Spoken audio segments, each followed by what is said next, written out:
Lesson number 13, Sir Alexander Fleming by Patrick Pringle. Pasteur discovered germs. Discovered का मतलब है दरियाफ्त किए. And Lister killed them. These two men together revolutionized. Revolutionized का मतलब है इनकलाब बर्पा कर दिया. The theory, नज़रिया and practiced और दायरा अमल यानी जिसमें फिर उस थेरी को प्रैक्टिस किया जाता है, उस पर अमल किया जाता है. Of medicine. Louis Pasteur a French chemist कहते हैं कीमियादान को जो केमिकल्स के साथ डील करता है. Discovered that disease was caused by living organisms. Organisms का मतलब है जिंदा चीज़ें, ठीक है, यानी जानदार जिनमें जान हो, ऐसे अजसाम, ऐसे जिस्म. So small that they could not be seen with the naked eye. Naked eye का मतलब है ऐसी आँख जिसे किसी आले की ज़रूरत ना हो, जैसे आप माइक्रोस्कोप के ज़रिए देखते हैं, ठीक है. माइक्रो ऑर्गेनिजम्स ऐसे जानदार जिनको हम सिर्फ और सिर्फ खुर्दबीन की मदद से देख सकते हैं, लेंस की मदद से देख सकते हैं. और माइक्रोब्स या खुर्दबीनी जानदार, और बैक्टीरिया और जर्म्स कहते हैं जरासीम को. The words all mean the same thing. Joseph Lister an English surgeon later Lord Lister the first medical peer का मतलब होता है हम मर्तबा साथी, यानी आपका साथी जो आपके ही रुतबे का. अगर आप डॉक्टर हैं तो वो भी डॉक्टर है, अगर आप इंजीनियर हैं तो वो भी इंजीनियर है. अप्लाइड का मतलब है किसी चीज़ का इतलाक़ करना. Pasteur's discovery to surgery.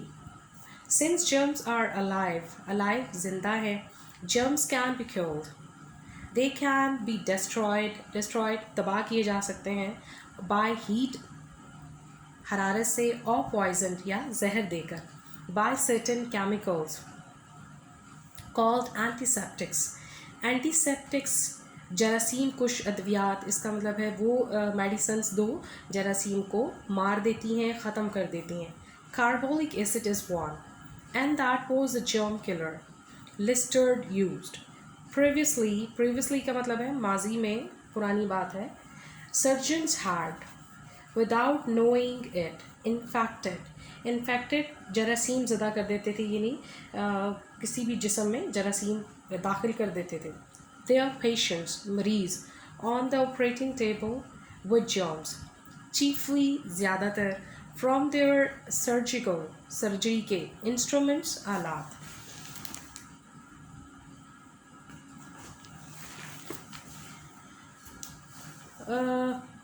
Pastor ने जरासीम दरियाफ्त किए और लिस्टर ने इन्हें मार डाला. ये दो लोग हैं जिन्होंने डिफरेंट डिस्कवरीज़ की. पास्चर ने डिस्कवर किया कि जरासीम होते हैं, और जो लिस्टर है उसने दरियाफ्त किया कि कैसे इनको मारा जाए या ख़त्म किया जाए, क्योंकि जरासीम इंसान के या जानदारों के, ज़िंदा चीज़ों के दोस्त नहीं होते. ये उनको तबाह करते हैं, ख़राब करते हैं, बॉडी को स्पॉइल करते हैं. इन दो आदमियों ने इकट्ठे मेडिसिन के नज़रिए और दायरे अमल में इनकलाब बर्पा कर दिया. यानी इन दोनों ने अपने अपने फील्ड में बड़ा ज़बरदस्त काम किया और दोनों ने ही कामयाबी हासिल की.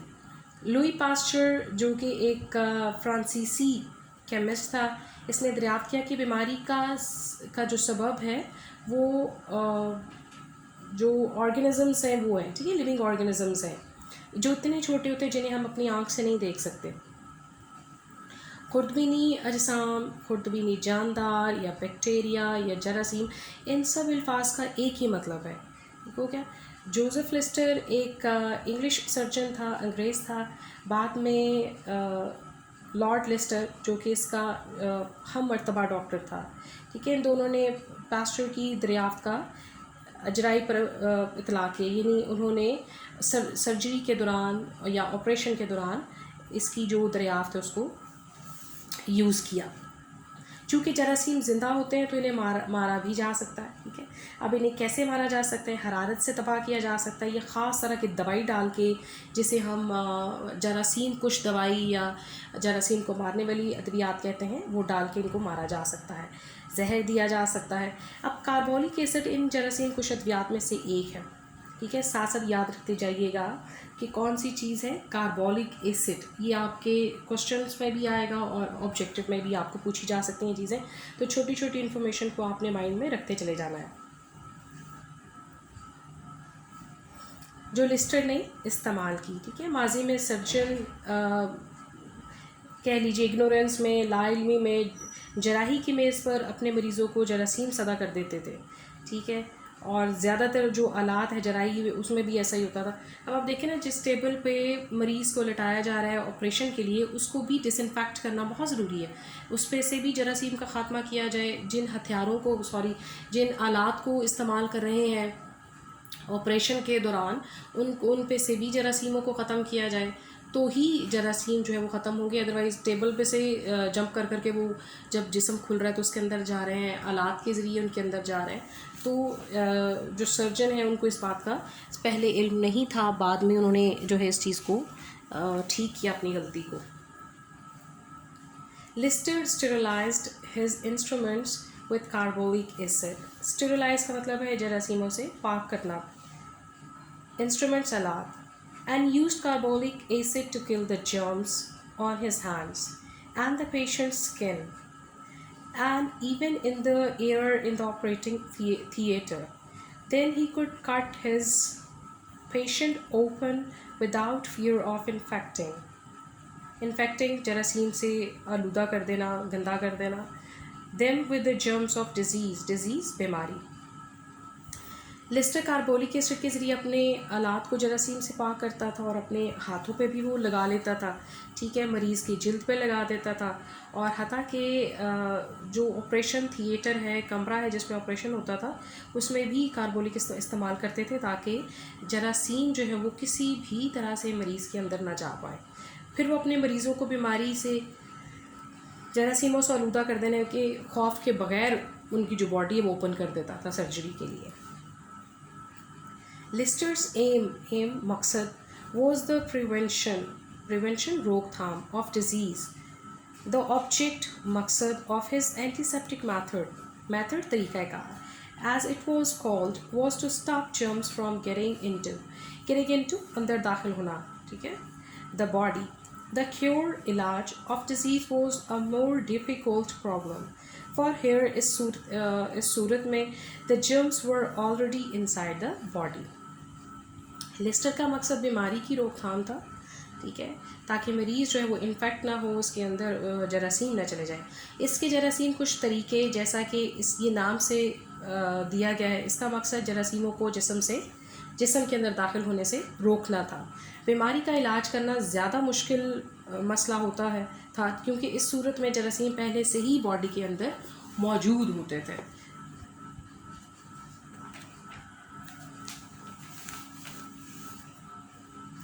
Certainly, यकीनन, they could be killed by the same antiseptic method, but it was soon found that a chemical that destroyed तबाह करते हैं, हलाक करते हैं, germs also destroyed the cells खुलिए of the body. Injecting टीका लगाना carbolic acid into the blood खून के अंदर was try आजमाया गया, and quickly abandoned छोड़ दिया गया, तर्क कर दिया गया, for it did more harm नुकसान than good फ़ायदा. To kill all the germs, the dose दवाई की मिकदार खुराक would have to be strong enough to kill the patients too. यकीनन इन्हें इसी जरासीम कुछ दवाई से जो है वो जरासीमों को बॉडी के अंदर से भी मारा जा सकता था, लेकिन जल्द ही ये पता चल गया कि जब एक केमियाई मादा जो जरासीमों को हलाक करता है, ठीक है, वो जिस्म के पुलियों को भी तबाह कर देता है, उसको इंजेक्शन के ज़रिए नहीं भेजा जा सकता।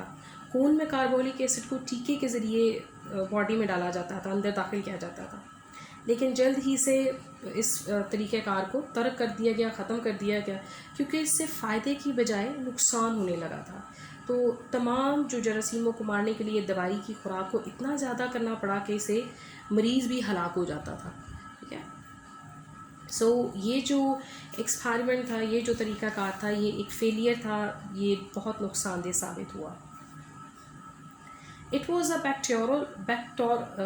bacteriologist named Mechenkov, a pupil of Pasteur's, who revealed the true nature of the problem.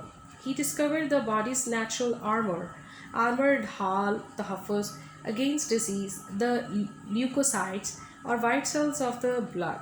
He showed that when germs enter the body, they are immediately attacked by a host of white cells from the whole neighborhood, which rush to join battle with the invader like soldiers answering the bugle call.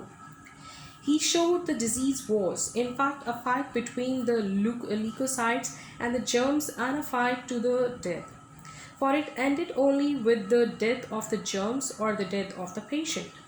Carbolic acid and all other known antiseptics did more damage to the leukocytes than to the germs.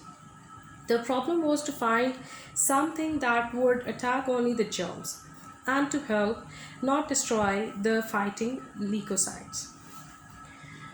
अच्छा जी, ये मेचेनकॉफ नामी एक माहिर germs था, ठीक है, और pastor का एक शागिर्द जो मसले की असल नौयत को मंजर आम पर लाया। इसने बीमारी के ख़िलाफ़ जिस्म की कुदरती ढाल को दरियाफ़्त किया कि कौन सी ऐसी चीज़ है जो कुदरती तौर पर जिस्म को प्रोटेक्ट करती है, जो कि लुइस पास्चर जो कि ल्यूकोसाइट्स या खून के सफ़ेद खुलिए हैं, ठीक है। इसने बताया कि जब जरासीम जिस्म में दाखिल होते हैं तो तमाम जो इर्द गिर्द के सफ़ेद खुलिए हैं वो एक लश्कर की फॉर्म में इन पर फ़ौरन हमला कर देते हैं। जो हमलावर के ख़िलाफ़ लड़ाई में शामिल होने के लिए उन सिपाहियों की तरह भागते हैं जो किसी जंग में ढोल बजने पर भागते हैं कि भाई जंग शुरू होगी है, सारे के सारे इकट्ठे हो जाओ। इसने वाज़ह किया कि बीमारी दरअसल जरासीमों और ल्यूकोसाइट्स के दरमियान होती है, ठीक है, और मौत तक जारी रहने वाली लड़ाई, क्योंकि ये लड़ाई सिर्फ जरासीमों की मौत के साथ या मरीज़ की मौत के साथ ख़त्म होती है, या तो वाइट सेल्स ख़त्म हो जाएंगे या जरासीम ख़त्म हो जाएंगे। कार्बोलिक एसिड और तमाम जो मशहूर किस्म के जरासीम कुछ अद्वियात थी, जरासीमों से ज़्यादा ल्यूकोसाइट्स का नुकसान पहुंचाती थी।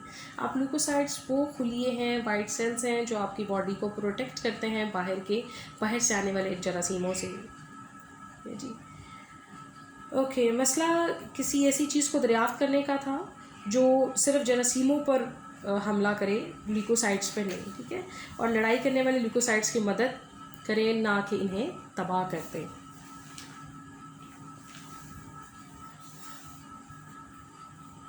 That problem was still unsolved यानी कि हल तलब रही, ठीक है, जिसको हल नहीं अभी तक किया गया। When Alexander Fleming passed the finals आखिरी इम्तिहान of his medical examinations and joined और शामिल हो गया the staff of the inoculation टीकाजात Department of St. Mary Hospital, Paddington. Alexander Fleming was born on a farm near Darwell in Ayrshire on August 6, 1888. He was the youngest of the family of 8. His father died when he was 7 years old, and his eldest brother Hug took over संभाल लेना the management इंतज़ाम of the farm. Alexander was then still going to the village school. 1906 में मसला भी हल तलब था जब अलेक्जेंडर फ्लेमिंग ने अपना लास्ट या आखिरी मेडिकल का इम्तहान पास किया और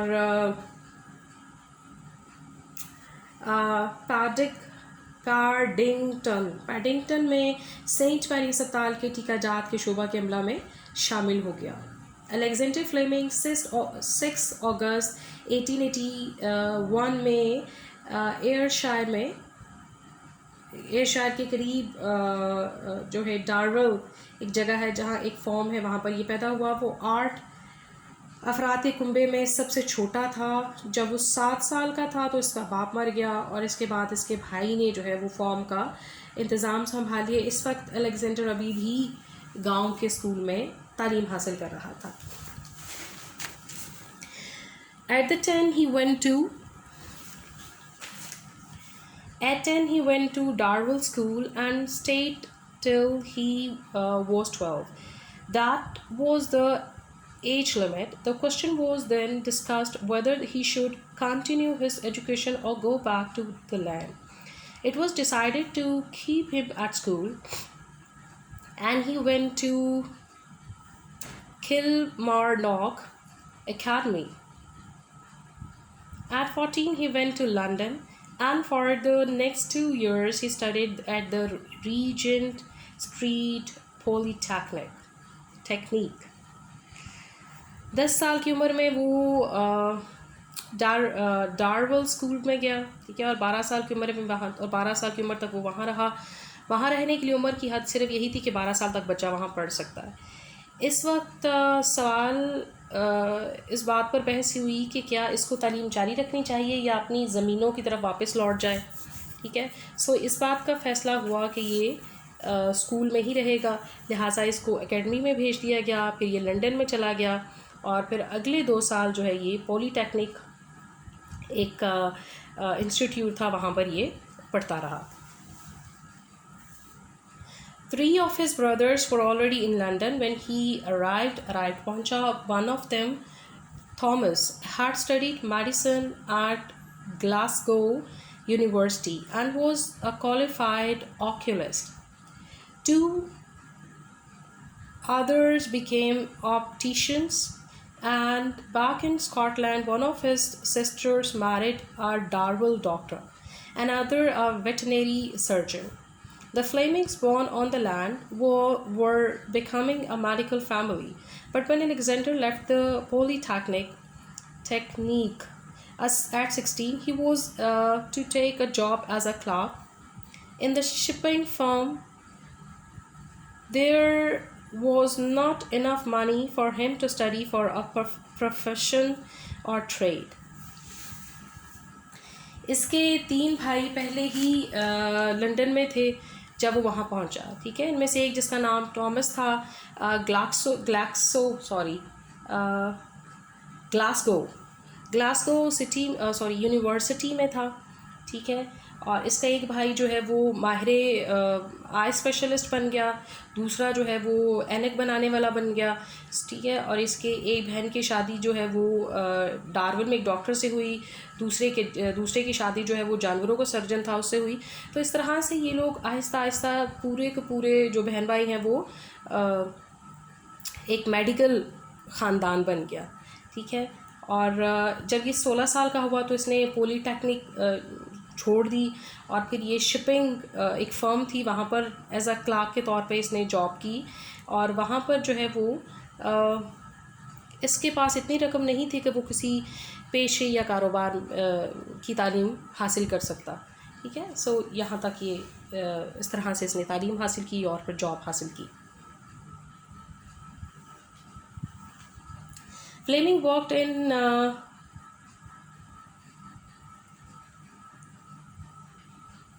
Leadenhall Street for 4 years. Then at 20 he received a share in a legacy. It was not large, but enough for him to train for a career with better perspectives. His brother Thomas was then in Harley Street, and according to Fleming himself, my brother Thomas pushed me into medicine. There was 12 medical schools in London, and Fleming knew nothing about any of them. He chose St. Mary's for no better reason than that he had played water polo against the hospital team. Fleming ने London Hall Street में 4 साल तक काम किया, ठीक है। फिर 20 साल की उम्र में उसे अपनी जो वरासत थी या उनकी जो प्रॉपर्टी थी उसमें से हिस्सा मिल गया। ये रकम बहुत बड़ी नहीं थी, लेकिन बहरहाल इसमें बेहतर पॉसिबिलिटी थी कि वो किसी न किसी पेशे की तरबियत हासिल कर सके। और इसका जो भाई है वो उसने इसे कहा कि ये मेडिकल की तालीम हासिल करे। सो ये अमूमन इस चीज़ को कन्फेस करता था कि मेरे भाई की वजह से मैं जो हूँ मेडिकल के शोबे में आ गया। फिर लंदन में मेडिकल की तालीम के लिए 12 स्कूल्स थे और फ्लेमिंग ने इनके बारे में कुछ नहीं जानता था। बहरहाल इसने सेंट मैरी एक स्कूल था जिसका इंतखाब किया और इसने अस्पताल की टीम की तरफ से टीम के ख़िलाफ़ कुछ वाटर पोलो का मैच भी खेला था। Thank you very much. Next video में हम इस चैप्टर को कंटिन्यू करेंगे।